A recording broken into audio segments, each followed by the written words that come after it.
NBC presents Short Story. Tonight, Conrad Aiken.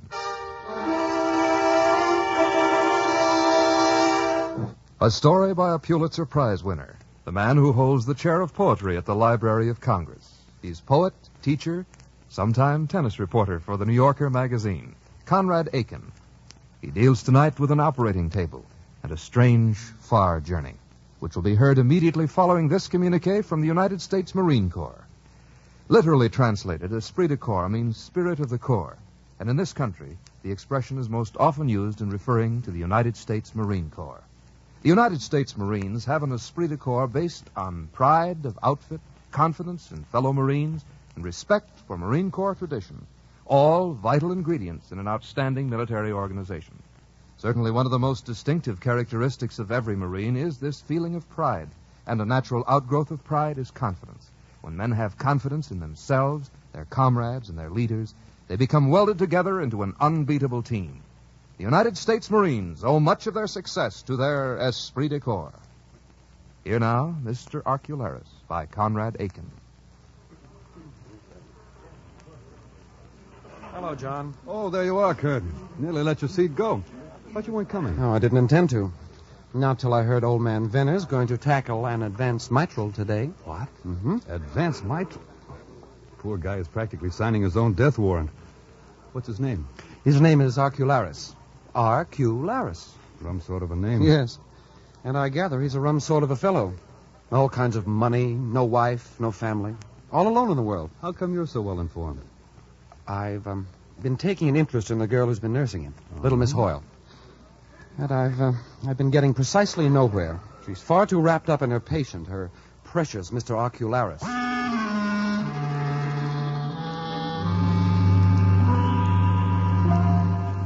There, Mr. Arcularis. You'll feel better in a moment when the injection begins to take effect. Thank you, Miss Hoyle. You're very kind to me. Patient. Will they be coming for me soon? Very soon. Miss Hoyle. Yes. You won't leave me, will you? Of course not. Stay with me. Take my hand and stay with me.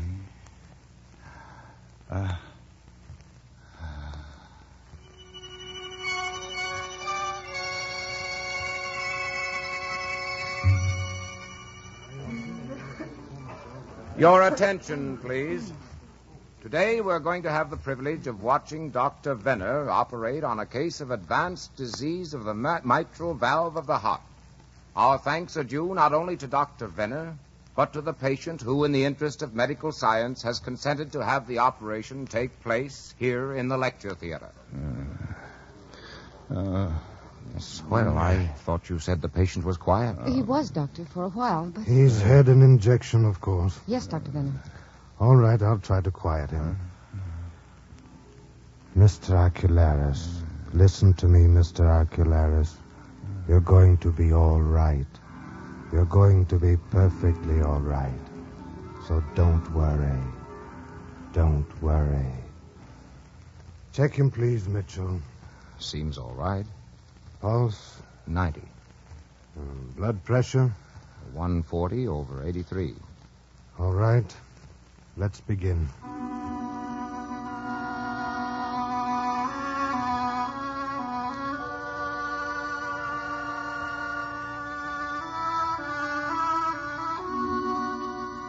Good morning, Miss Hoyle. Good morning, Dr. Mitchell. Where's your patient? He's in the bathroom, Doctor, dressing himself. Getting dressed on his own, eh? He must be feeling pretty well. He's still very weak, Doctor. That's to be expected. Rather a pity he has to set off on this trip alone. I wish I were going with him. Oh, good morning, Doctor. Good morning, Mr. Arcularis. And how are we feeling today? Oh, not too bad, considering. Trifle unsteady on my pins and a bit fuzzy in the head, but I... Perhaps I'd better drive down to the dock with you. Oh, thank you. It won't be necessary. An old friend is going to take me down in his car and see me safely aboard. Good. But don't forget, you must take it easy. Oh, I will.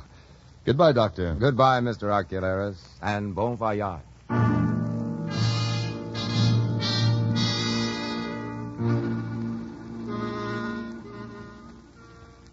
How strange and vivid the world looks from my window, Miss Hoyle. It must to you today. It looks It looks as if it had been made freshly for me. So our musician friends are back. How nice of them. They've come to give you a final serenade. Well, I must say, I'd rather they hadn't. Why, Mr. Ocularis, I thought you liked their music. Not this tune, Miss Hoyle, not this tune. It reminds me too much of my mother, my very pretty and very wicked mother who died young. Still, they do look rather nice standing down there on the wet sidewalk. Oh, it's all so wonderful after the shower. The innumerable green fresh leaves blowing and turning. And the sky strung with rain like a harp, every raindrop sparkling. I feel I don't want to leave it. I don't want to go. But think of all the wonderful things you're going to see while you're abroad. Oh, yes. A sea voyage, Paris, Switzerland. A long time since I've seen them. Yet somehow I'm homesick already. Homesick without having left home. Is that perhaps because you're going alone? Yes, perhaps it is. I do think you should have someone with you. You, for instance? Oh, Mr. Ocularis.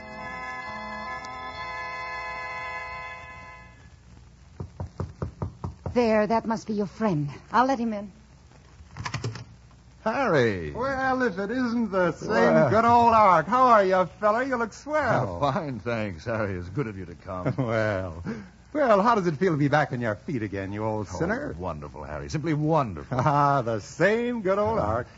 No, not quite, I'm afraid. Say, you sure you're really up to this trip? I mean... Oh, absolutely. I've been checked out by the doctors. Hadn't we better go?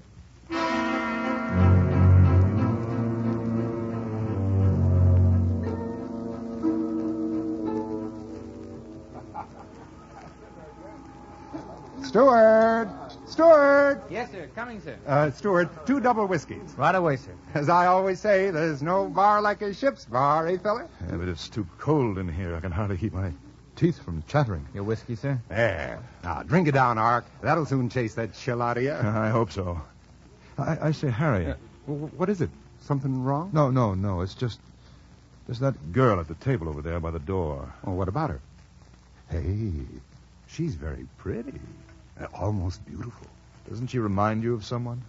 Oh, now you come to mention it, yeah. She looks rather like that little nurse who was looking after you at the hospital. She doesn't remind you of anyone else? No. You never saw my mother, did you, Harry? Why, no. No, of course you couldn't have. She died so young.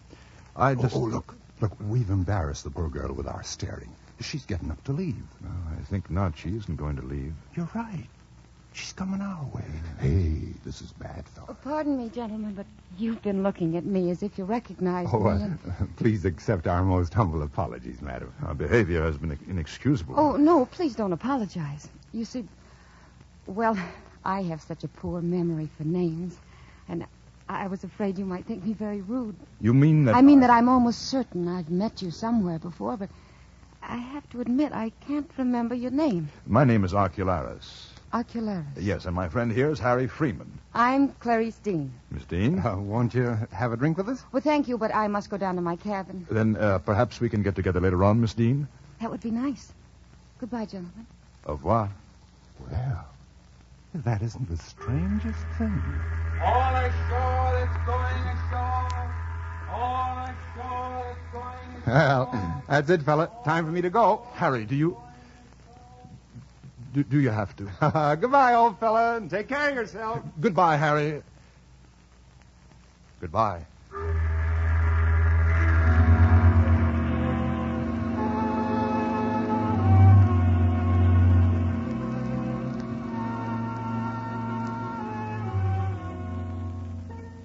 So we meet again, Miss Dean? Yes, Mr. Ocularis, we meet again. Well, it was thoughtful of them to seat us together, wasn't it? Yes. You're alone? Yes, quite alone. And you? Yes, I'm on my own, too. Is this a pleasure trip for you, Mr. Ocularis? Pleasure? No, not exactly. I'm convalescing. You see, I'm just out of the hospital after an operation. I was given up for dead. For 6 months, I've given myself up for dead. If you've ever been seriously ill, you'll know the feeling. That sort of, posthumous feeling. You don't look like an invalid. Oh? You mean that? Really? Of course. Your soup, sir? Thank you. Thanks, Stewart. Do you think we'll have a good voyage, Stuart?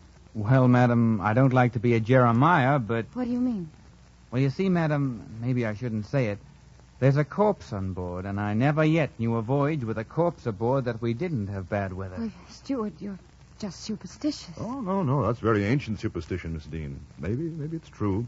With a corpse in the hold, perhaps some disaster may befall us. We may run into fog and icebergs. Remember the Titanic with the band playing Nearer, My God, to Thee on the afterdeck while she went down? Mr. Archelaus, please. And the Empress of Ireland with all those people trapped in the smoking room with only one door between themselves and life, and that door locked for the night by the deck steward, and the deck steward missing. Oh, there please, are so many. You'll have to excuse me. I must go now. Oh, I'm sorry. I bored you with my silly talk. No, it's not that. Well, then I'll see you in the lounge later on, perhaps? Of course. Mr.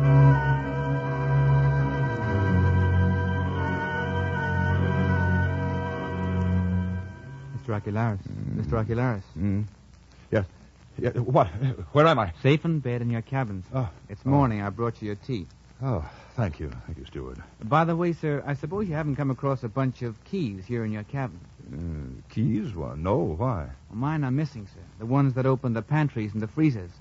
I must have laid them down somewhere. No, I'm sorry, but I'm afraid I haven't seen them, steward. Oh, well, I didn't really think you had, sir. Only I thought it wouldn't do any harm to ask. Oh, no, of course not, and I do hope you'll find them. Oh, they'll turn up sooner or later, so never fear.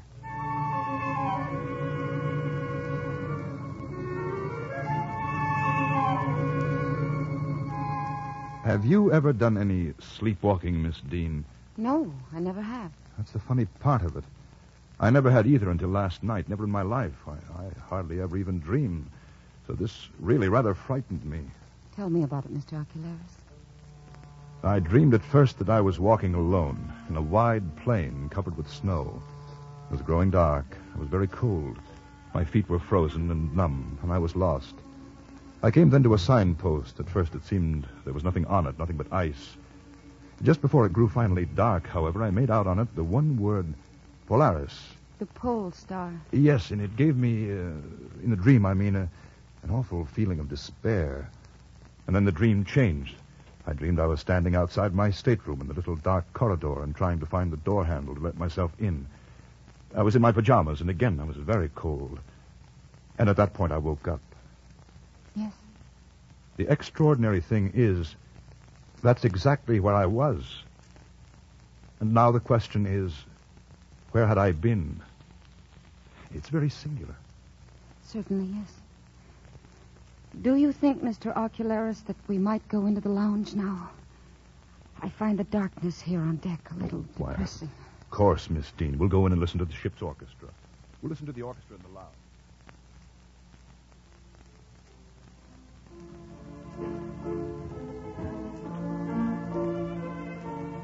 Ah, good heavens. Can I never escape from that horrible sentimental tune? The last thing I heard in America and the last thing I want to hear. But don't you like it? Well, when I heard it at the hospital, when was that? It made me feel like crying. 3 old Italians tootling it there in the rain. Oh, I suppose like most people, Miss Dean, I'm afraid of my feelings.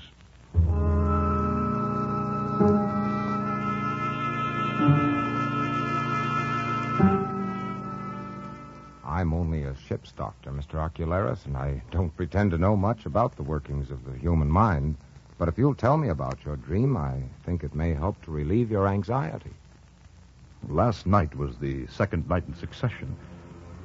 It started with the engines. The rhythm of the engines became positively persecution.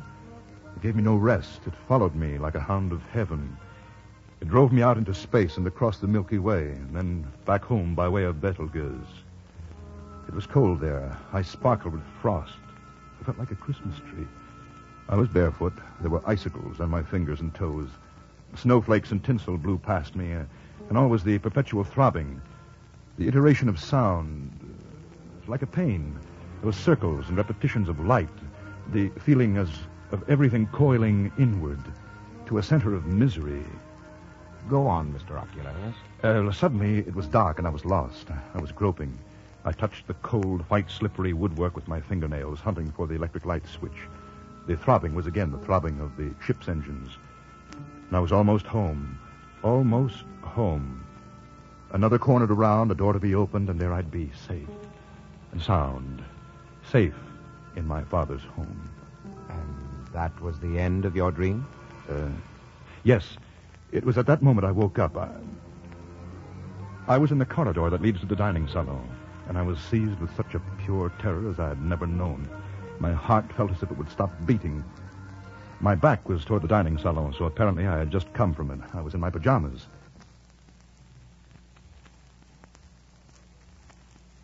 The corridor was dim. Thank heavens it was deserted. Not a soul. Not a sound, but the engines. I was only 50 yards from my stateroom, and I felt with luck I could get to it unseen. And I did. In a cold sweat, I crept into my bunk, and I lay there shivering and thinking, where have I been? A nasty experience, no doubt, Mr. Ocularis. You don't think it's anything serious, do you? No. I'm sure it's nothing serious, Mr. Ocularis.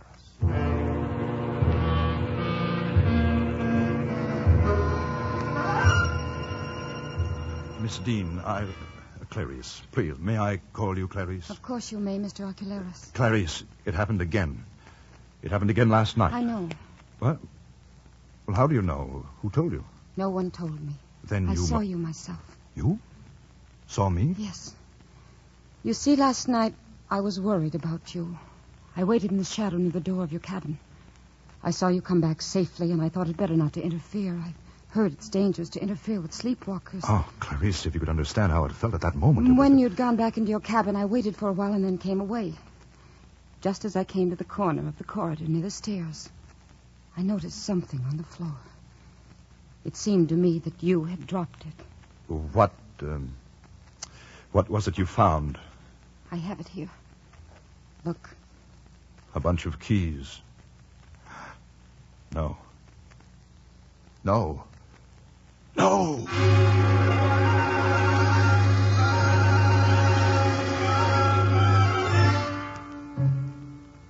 You sent for me, Captain? Oh, yes, steward.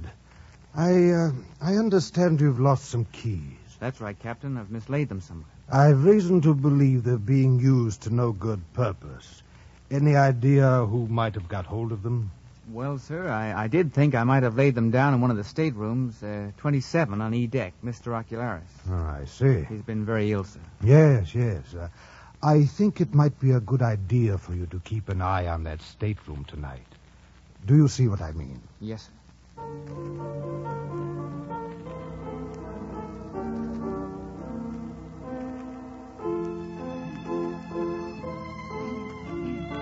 They're playing that thing again, Clarice. How can they do it to me?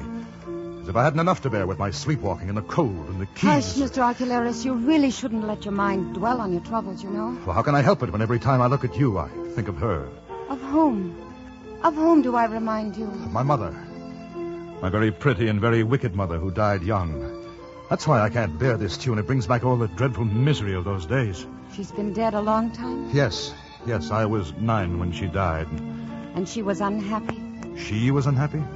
Now, what on earth made you say that? Why shouldn't I? Is there anything very extraordinary about it? Yes, because somehow that had never occurred to me before, that she was unhappy. I've always thought of it the other way around, that she made us so unhappy, Father and me. Oh, I see. She and my Uncle David, my father's younger brother. You see, I found out about them as children do. I was 9 that summer. One hot July morning, he came to her through the rose garden. I saw and heard everything.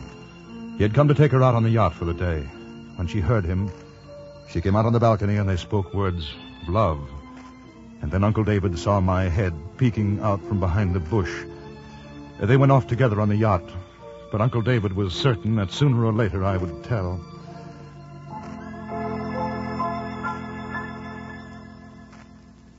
And you were only 9. It was one of those things that stay in the mind forever. My mother's face with the love in her eyes. The scene in the garden. The hurricane which followed. All my life I've been trying to make some sense of it. Poor Mr. Ocularis. It's queer how things get twisted. It's almost as if I were to blame, as if I were guilty. The sin was hers and his. The Furies pursue me. But you're not to blame. Don't you see? It's simply because you loved her.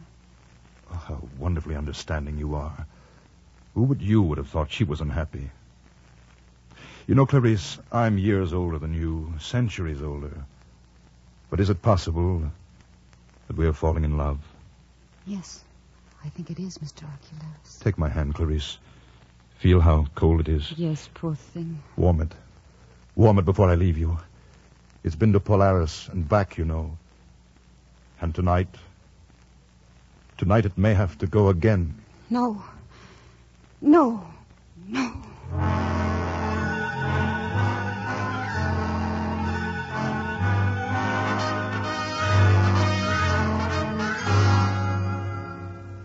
Last night, Clarice, it was the same dream of going round a star. Polaris, Betelgeuse, the same terrible coldness and helplessness, that awful whistling curve. And when you woke up, where were you when you woke up? Tell me. Don't be afraid. I was at the bottom of the stairway that leads down from the pantries to the hold, past the refrigerating plant. It was dark, and I was crawling on my hands and knees. Oh, do you think? I know. And so do you. Once more, and I'll be looking down into it. And there I will see myself.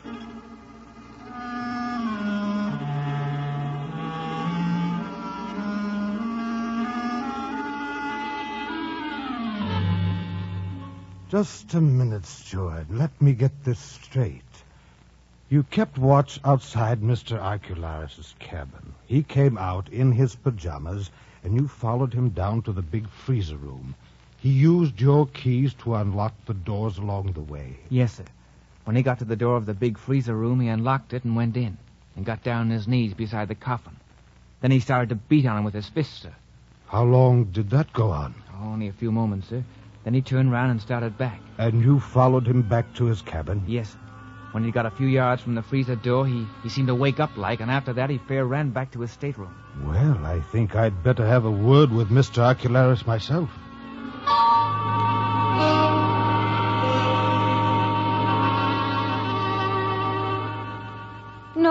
No, it can't be. It is, Clarice, it is. But how do you know? How do you know where the... Don't be afraid to say it, my dear. You mean the coffin. How could you know where it is? I don't need to know, I suppose. You see, I'm already almost there.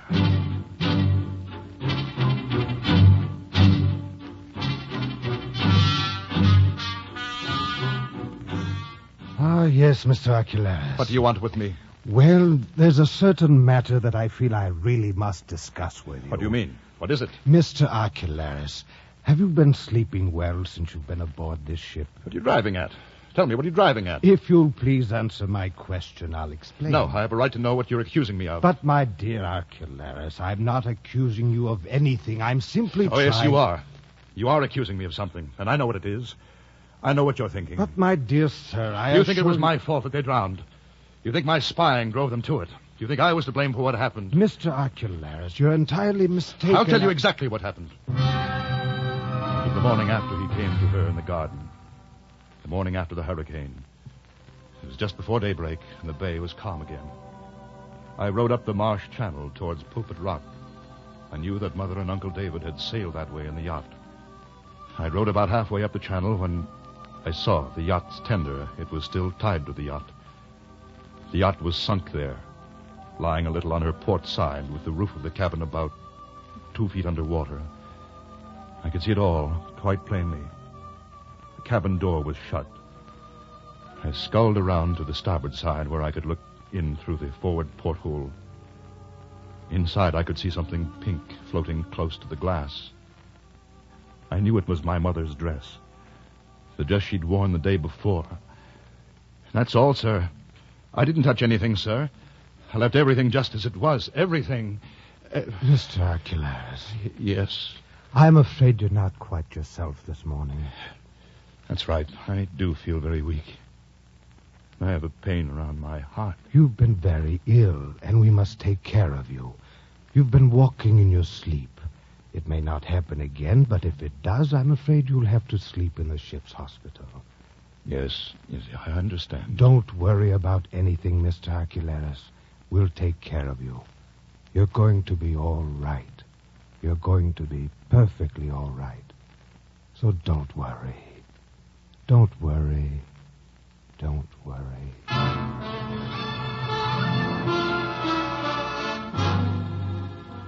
He told me not to worry, Clarice. I'm sure he was right. There's nothing to worry about. Oh. Nothing at all. Of course. We must be gay, Clarice. What would you say to some champagne? That would be wonderful. Steward! Champagne! Bring us champagne. Oh, perhaps even now, my dear, it will all turn out to be nothing more than a nightmare from which we'll both awake. If only that could be so. The same as before. Just the same. The long, magnificent, delirious swoop of dizziness. The great circle. The swift pathway to Arcturus. All as before. But now infinitely more rapid. Never have I had such speed. Beyond the moon, and past the North Star in a twinkling, swooping in a long, bright curve round Pleiades. Hello there, old Betelgeuse. I'm off to the little blue star that points the way to the unknown. Forward into the untrodden. Courage, old man. In no time, we'll be back to Clarice.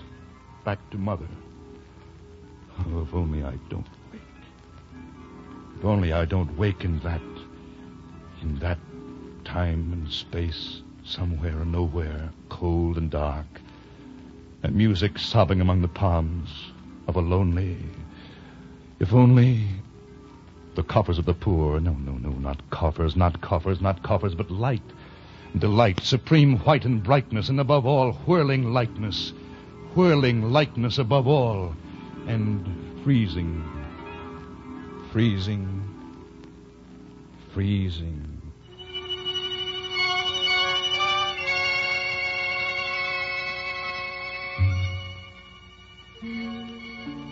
He's gone, Dr. Venner. I know. I'm sorry, gentlemen. The patient is dead. Gentlemen, you've had the privilege of watching Dr. Venner attempt one of the most delicate operations in all surgery. Unfortunately, the patient was unable to support the strain imposed by the administration of the anesthetic for a period long enough to enable Dr. Venner to complete the operation. That'll be all for today, gentlemen. Well, that's that, my friend. Poor devil. What do you mean, poor devil? We've all got it coming to us, haven't we? He was lucky. He died under anesthetic. He didn't feel a thing. Didn't he? I wonder.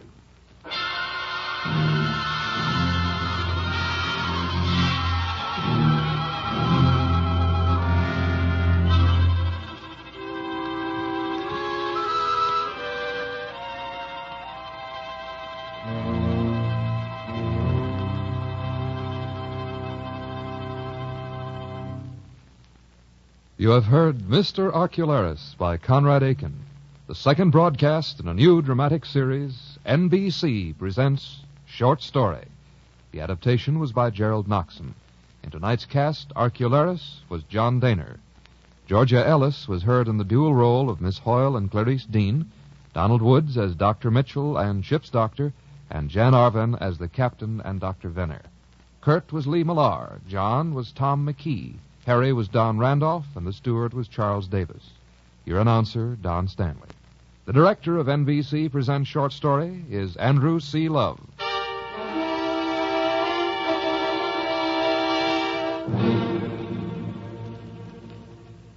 Next week, the Hollywood scene, in the special idiom of F. Scott Fitzgerald.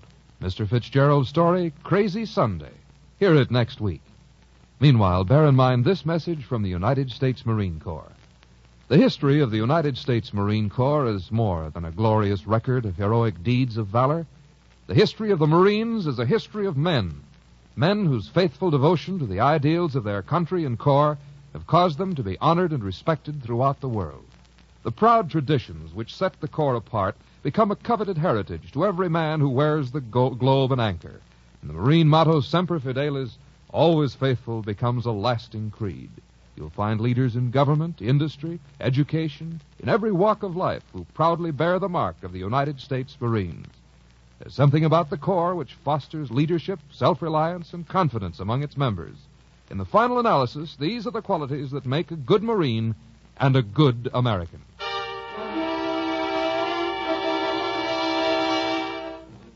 The following statement was received from General C.B. Cates, Commandant of the United States Marine Corps.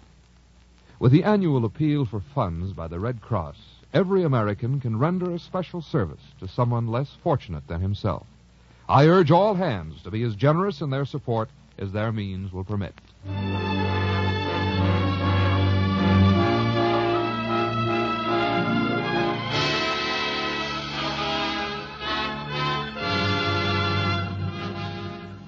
This program came to you from Hollywood. This is NBC, the national broadcasting company.